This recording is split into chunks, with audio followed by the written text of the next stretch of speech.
വെക്കാൻ പോവാ.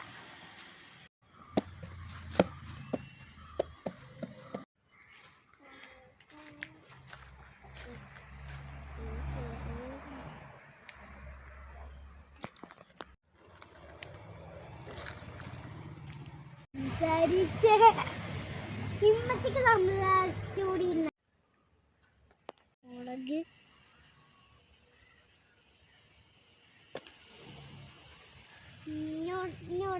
ഇത് ഭക്ഷണ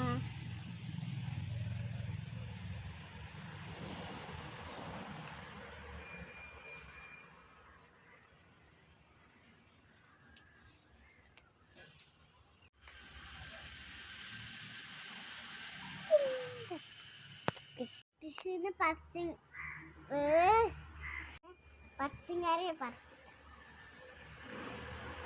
അപ്പൊ ഇതാണ് നമ്മളുടെ